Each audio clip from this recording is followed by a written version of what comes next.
बिस्मिल्लाहिर्रहमानिर्रहीम अस्सलाम वालेकुम। मैं शकील मलिक आपकी खिदमत में हाज़िर हूँ। मुल्की तारीख के इंतहाई अहम केस मखसूस नशिस्तों के केस में समाअत मुकम्मल कर ली गई है और बड़ा फैसला कर लिया गया है।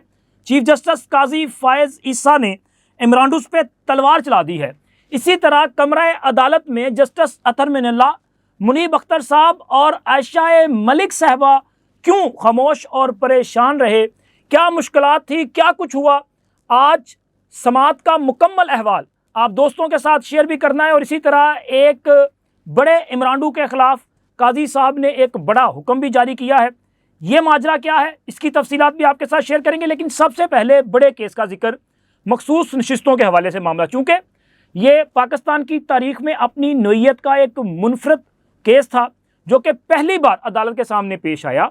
हुआ कुछ यूँ कि एक सियासी जमात जिसने इंतखाबात में बतौर पॉलिटिकल पार्टी हिस्सा नहीं लिया, इवन के उनके अपने चेयरमैन ने भी आज़ाद हैसियत में इलेक्शन लड़ा, फिर बाद में आज़ाद हैसियत में मुंतखब होने वाले दीगर अरकान ने उस जमात में उस चेयरमैन समेत, जो उस जमात का चेयरमैन था, उन समेत उस जमात में शमूलियत इख्तियार कर ली। अब वो जमात जो कि लिख के दे चुकी, यानी कि सुन्नी इत्तेहाद कौंसल तहरीरी तौर पे इलेक्शन कमीशन को लिख के दे चुकी कि हम ना तो इंतखाबात में हिस्सा ले रहे हैं और ना ही हमें मखसूस नशिस्तें चाहिए। चूँकि हम इंतखाबात में हिस्सा नहीं ले रहे, इसलिए अपनी मखसूस नशिस्तों के लिए जो लिस्ट है वो भी जमा नहीं करवाएंगे। अब उसी सियासी जमात ने ये मुकदमा दायर कर दिया कि मखसूस नशिस्तें उनको अलाट की जाएँ। अब यहाँ पे कानून आइन कुछ और कहता है, लेकिन इमरान खान और तहरीक इंसाफ और सुन्नी इत्तेहाद वो कुछ और ही चाहते हैं। जैसे कि पहले इनकी ख्वाहिश पे जनाब उमर अता बंदयाल साहब ने आइन को रीराइट किया था ना, तो आज भी तहरीक इंसाफ की यही ख्वाहिश है कि आइन को रीराइट कर दिया जाए। लेकिन दूर दूर तक इसका कोई चांस नज़र नहीं आता, क्योंकि काजी फ़ायज़ ईसा साहब ने आइन हाथ में उठा रखा है।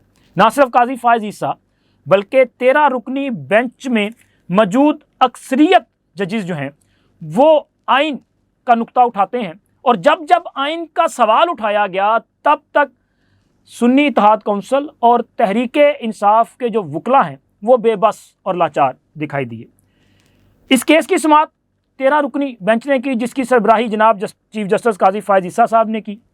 इसके साथ साथ इस बेंच में जनाब जस्टिस मंसूर अली शाह साहब शामिल थे, justice Munib Akhtar, justice Yahya Afridi, justice Aminuddin Khan, justice Jamal Khan Mandokhail, justice Mohammad Ali Mazhar, justice Ayesha Malik, justice Athar Minallah, justice Hasan Azhar Rizvi, justice Shahid Waheed, justice Irfan Sadiq Khan और जस्टिस नईम अख्तर अफ़गान शामिल थे। और फुल कोर्ट में इसकी कई समातें हुई। आज की जो समात थी उसमें जनाब सुन्नी इत्तेहाद कौंसल के वकील फैसल सिद्दीकी साहब ने जवाब जो है वो अदालत के सामने रखा। यूँ तो उन्होंने कहा था कि वो ज़्यादा से ज़्यादा 15 मिनट लेंगे, लेकिन वो 45 मिनट तक उन्होंने अपना जवाब जो है वो जमा करवाया, उस पर दलाइल दिए।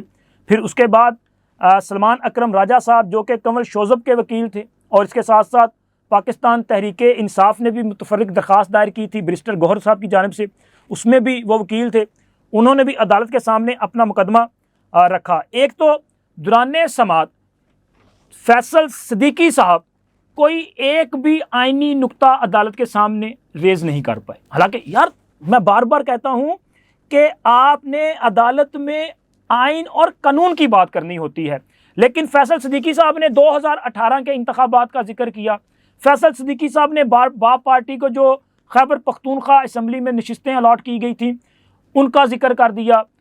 इसी तरह उन्होंने और कई इस किस्म के जो वाक़यात थे, इवन के सियासी मामलात पर उन्होंने बातचीत की, और उन्होंने अपना, हालांकि वो सुन्नी इत्तेहाद कौंसल के वकील थे, लेकिन वो जो दलाइल दे रहे थे उसमें तहरीक इंसाफ की हमायत फरमा रहे थे, जिस पर बेंच की तरफ से बारहा उन्हें यह कहा गया कि आप सुन्नी इत्तेहाद कौंसल की वकालत कर रहे हैं। उनको याद करवाना पड़ता था कि आप तहरीक इंसाफ की बात क्यों कर रहे हैं, यहाँ पे तहरीक इंसाफ तो पिटिशनर नहीं है, आप अपना केस पेश करें। तो वह कन्फ्यूजन का शिकार थे।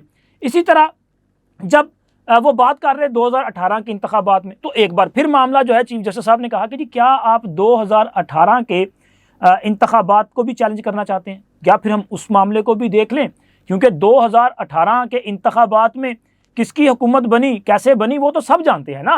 तो उस मामले पे फिर फैसल सिद्दीकी साहब खामोश हुए। लेकिन बाप पार्टी को जो सीटें अलॉट हुई उस पे बेंच की तरफ से जस्टिस इरफान सादत साहब वो ये बात कर चुके, जमाल खान मंदोखेल साहब चीफ जस्टिस साहब और दीगर जजेस जो हैं वो बारहा ये बात कर चुके। आज भी इरफान सादत साहब ने कहा कि ये बाप पार्टी का और आपका केस डिफरेंट केस है। बाप पार्टी जो है वो 2018 में कौमी असम्बली में मौजूद थी, सेनेट में और बलूचिस्तान में, यानी कि वो एक पार्लिमानी पार्टी के तौर पे एग्जिस्ट करती थी, लेकिन सुन्नी इत्तेहाद काउंसिल तो कहीं वजूद ही नहीं रखती थी ना पार्लिमानी पार्टी के तौर पे। तो यहाँ केस जो है वो डिफरेंट है। लेकिन फैसल सिद्दीकी साहब इस मामले पे कोई आईनी नुक्ता या आईनी जवाब पेश करने की बजाय तरला मिन्नत कि देखें जी तब हुआ था तो फिर अब भी किया जा सकता है, जबकि जस्टिस अतर मिनल्ला साहब जो हैं उनकी बेचैनी आज देखने के काबिल थी। मसूफ आज एक ही बात करते रहे। उन्होंने कहा जी मैं हैरान हूं, परेशान हूं कि असल बात पे क्यों कोई नहीं आ रहा, क्यों सच बयान नहीं किया जा रहा। उन्होंने सलमान अकरम राजा साहब को, फैसल सिद्दीकी साहब को भी बार बार ये याद दहानी करवाई कि जी आप बताएं ना कि इलेक्शन कमीशन ने अपना काम मुकम्मल तौर पे ईमानदारी के साथ नहीं किया, इंतखाबात जो हैं वो मुनसिफाना और शफाफ नहीं हुए, ये वो उनको बता रहे थे कि आप कहें ना। उन्होंने कहा कि बुनियादी जो बात है उस पर आए। बुनियादी बात है कि वोटर का बुनियादी हक जो है वो उसको किसी सूरत भी नज़रअंदाज नहीं किया जा सकता। वोटर ने एक मखसूस सियासी जमात तहरीक इंसाफ को वोट दिया है और तहरीक इंसाफ ही असल में अवाम की नुमाइंदगी कर रही है। तो वो बार बार वही बात कर रहे थे कि ये मामला तहरीक इंसाफ का है, तो आप तहरीक इंसाफ की बात करें और आप इसके साथ ये नुक्ता उठाएं कि जी बुनियादी इंसानी हकूक़ जो हैं इनको किसी सूरत जब नज़रअंदाज नहीं किया जा सकता तो वोटर के बुनियादी हकूक़ को भी नज़रअंदाज नहीं किया जा सकता। वोटर ने जिस सियासी जमात को वोट दिया है वो मैंडेट उसी सियासी जमात का है, तो लिहाजा ये मखसूस नशिस्तें भी पाकिस्तान तहरीक इंसाफ को मिलनी चाहिए। ये वो बार बार बता रहे थे। लेकिन क्या किया जाए कि अतर मिनल्ला साहब जो हैं वो शायद वो कहते हैं ना कि लेट हो गए, आप जो है वो अपना गाड़ी निकल गई और आप पीछे रह गए। क्योंकि जब सुन्नी इत्तेहाद काउंसिल की तरफ से ये मामला इलेक्शन कमीशन में चैलेंज किया गया था ना पहली बार, उस वक़्त वहाँ पे तहरीक इंसाफ को चैलेंज करना चाहिए था। और इसी तरह फिर उसके बाद पेशावर हाई कोर्ट में जहाँ सुन्नी इत्तेहाद काउंसिल ने अपील दायर की थी, चैलेंज किया था इलेक्शन कमीशन के फैसले को, वहाँ भी तहरीक इंसाफ ने पार्टी बनने की जहमत गवारा नहीं की। और अब सुप्रीम कोर्ट जो कि आलमोस्ट लास्ट फोरम है, अब वहाँ पे आके लास्ट स्टेज पे तहरीक इंसाफ ने एक मुतफर्रिक दरख्वास्त दायर कर दी। लेकिन इस मौके पे क्या वो मुतफर्रिक दरख्वास्त जो है वो मेंटेन की जा सकती है या नहीं की जा सकती, ये तो बेंच ने अपना फैसला जब अनाउंस करेंगे उसमें बताएंगे। लेकिन आज बेंच का जो एक बॉडी लैंग्वेज थी, जो माइंड नज़र आ रहा था, उसके मुताबिक आज कुछ तहरीक इंसाफ के लिए अच्छी खबर नहीं थी या सुन्नी इत्तेहाद काउंसिल की अच्छी खबर नहीं थी। ये तो मखसूस नशिस्तें लेने आए थे इस केस की समाअत के दौरान, इससे पहले भी और आज भी इशारतन ये बात हुई कि कोई भी रुकन असम्बली जब किसी सियासी जमात से अपनी वाबस्तगी जाहिर कर लेता है तो वो किसी दूसरी जमात में नहीं जा सकता, क्योंकि अगर वो किसी दूसरी जमात में जाएगा तो उस पर डिफेक्शन क्लॉज लागू हो जाएगी, तो वो नाअहल हो सकता है। पार्लिमानी पार्टी और सियासी पार्टी ये दोनों डिफरेंट हैं। पार्लिमान के अंदर फैसले पार्लिमानी पार्टी ने करने हैं, ना कि सियासी पार्टी ने। और पार्लिमानी पार्टी का जो हेड है उसकी हदायत को वायलेट करने का मतलब है कि जनाब अली आपने पार्टी डिसिप्लिन की खिलाफ वर्जी कर दी और आपके खिलाफ नाअहली का मामला जो है वो आगे बढ़ सकता है। और इसी तरह मंदोखेल साहब ने भी कहा ना कि जब आप एक जमात के साथ अपनी वाबस्तगी शो कर दे फिर दूसरी जमात में कैसे चलेंगे। सलमान अकरम राजा साहब से भी ये सवाल पूछा गया था। वैसे तो आज सलमान अकरम राजा साहब जो हैं ना सिर्फ जजेस ज़रा परेशान थे, बल्कि वो भी वो बंदा होता है ना फ्रस्ट्रेटेड होता है कि वो ना अजीब किस्म का उनका आज रवैया था। वैसे अमूमी तौर पर इस तरह करते नहीं है। स्पेशली चीफ जस्टिस काजी फायज़ ईसा साहब ने जब भी उनसे कोई सवाल पूछना चाहा तो उन्होंने बड़ा वो जो बेरुखी सी इख्तियार की और उस सवाल को भी नज़रअंदाज किया, बल्कि उनकी बात सुनने से भी इनकार किया और कहा कि मैं पहले अपनी बात मुकम्मल कर लूँ फिर उसके बाद देखेंगे क्या होना है। तो ये बड़ा ना अजीब सा लगा। लेकिन मखसूस जजिस और फैसल सिद्दीकी साहब और सलमान अकरम राजा साहब इनकी बॉडी लैंग्वेज और इनकी परेशानी बता रही है कि जनाब इनको अंदाज़ा हो चुका है कि तहरीक इंसाफ और सुन्नी इत्तेहाद ये दोनों के दोनों फारिग हो जाएंगे, क्योंकि अतर मिनल्लाह साहब ने डे फर्स्ट से आज भी वही पॉइंट रेज़ किया और बिलाखिर उन्होंने कहा कि मैं परेशान हूँ, हैरान हूँ कि इस पॉइंट पे क्यों नहीं आ रहे, इसी पे बात की जानी चाहिए। और दूसरी तरफ पिछली समातों में जनाब जस्टिस मुनीब अख्तर साहब, आयशा मलिक साहबा ये भी बहुत ज़्यादा सवाल रेज़ करते थे और कई एक मौके पे बल्कि सवाल करते करते ये एक लुकमा दिया करते थे, बाकायदा तौर पे रेस्क्यू किया करते थे फैसल सिद्दीकी साहब को और सलमान अकरम राजा साहब को। जब वो फंस जाते ना किसी मामले पे तो रेस्क्यू करते थे, लेकिन आज वो मुकम्मल तौर पे खामोश, जैसे बंदा दिल बर्दाश्ता किस्म का नहीं हो जाता, मायूस सा कि यार हुण कुछ नहीं होना, तो लग ऐसे ही रहा है कि हुण कुछ नहीं होना, हुण मामला जो है वो आगे निकल चुका है और परेशानी जो है वो बढ़ चुकी है। आज सुप्रीम कोर्ट के कोर्ट रूम नंबर 1 का जो माहौल था वो ये बता रहा था कि इमरानडूस के लिए कोई अच्छी खबर आने वाली नहीं है। वैसे तो फैसला महफूज कर दिया गया है और फैसला किसी भी वक्त, यानी कि आज तो नहीं सुनाया जाना, कल परसों या अगले हफ्ते किसी भी वक्त ये फैसला जो है वो सुना दिया जाएगा, क्योंकि अब 13 जजेस हैं, 13 जजेस ने मशावरत करनी है, मशावरत करने के बाद फैसला जो है वो अनाउंस किया जाना है। अब 13 जजेस ने मुख्तलिफ पॉइंट्स पे अपनी अपनी राय देनी है, जिसमें एक तो बुनियादी सवाल तो ये है ना कि क्या ये मखसूस नशिस्तें जो हैं वो सुन्नी इत्तेहाद कौंसिल को दी जा सकती हैं या तहरीक इंसाफ को अलाट की जा सकती हैं, तो ये सवाल है। इसके साथ साथ एक सवाल ये भी है कि अगर ये सुन्नी इत्तेहाद कौंसिल या तहरीक इंसाफ को अलाट नहीं की जा सकती तो क्या दीगर पॉलिटिकल पार्टीज़ को अलाट की जा सकती हैं, और इसी तरह क्या आइन इस बात की इजाज़त देता है कि ये जो अपना नशिस्तें हैं वो दूसरी जमातों को इसलिए अलाट कर दी जाएं कि ऐवान को, मुंतखब ऐवान को नामुकम्मल नहीं छोड़ा जा सकता। तो ये 2-3 जो बुनियादी सवाल हैं इस पे तमाम जजेस ने अपनी अपनी ओपिनियन देनी है, फिर उसके बाद जो है वो फैसला अनाउंस किया जाएगा। लेकिन एक और फैसला भी अनाउंस हुआ है, वो भी सुप्रीम कोर्ट में हुआ है, वो भी चीफ जस्टिस काजी फायज़ ईसा साहब ने जो है वो अनाउंस किया है। और इसमें भी जनाब अली एक बड़े इमरानडू जो है उसके ख़िलाफ़ घेरा तंग किया गया, बल्कि घेरा का तंग किया गया, बाकायदा तौर पर तलवार चला दी गई है।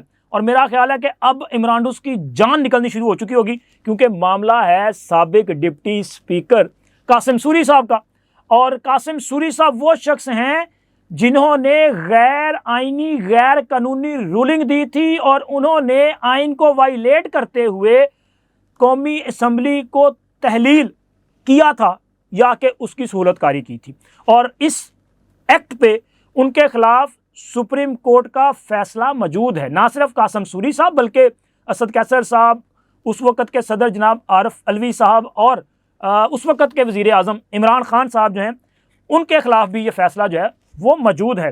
तो कासिम सूरी साहब का ये बुनियादी तौर पे इंतखाबी उज़रदारी का मामला, और ये भी 2018 के इलेक्शन का मामला है जिसमें कासिम सूरी साहब को नाअहल करार दिया गया था। फिर उन्होंने इस मामले पे स्टे ले लिया और स्टे में ही वो तकरीबन कोई 3.5 पौने 4 साल तक जो है बतौर डिप्टी स्पीकर प्रिविलेज इंजॉय करते रहे, इक़्तिदार के मज़े लेते रहे, वो गैर आइनी रूलिंग देते रहे, वो आइन को वायलेट करते रहे, वो जमहूरियत को कमज़ोर करते रहे। ये सब कुछ उन्होंने किया। उनका ये मामला सुप्रीम कोर्ट में ज़ेर इल्तवा है, लेकिन जनाब कासिम सूरी साहब तो मुल्क से फ़रार हो चुके हैं। और ऐसी इतलात मौजूद हैं कि जिनके मुताबिक कासिम सूरी साहब शायद लंदन या किसी और मुल्क जो है फ़रार हो चुके हैं, लेकिन वो पाकिस्तान से कैसे गए ये आज तक किसी को पता नहीं है। डंकी लगा के गए हैं या कि किसी और तरह से गए हैं। ये इस हवाले से अदालत ने एक तो FIA को हुक्म दिया है कि वो कासिम सूरी के हवाले से मुकम्मल हक़ाइक़ अदालत के सामने रखे कि कासिम सूरी मुल्क से बाहर कैसे गए।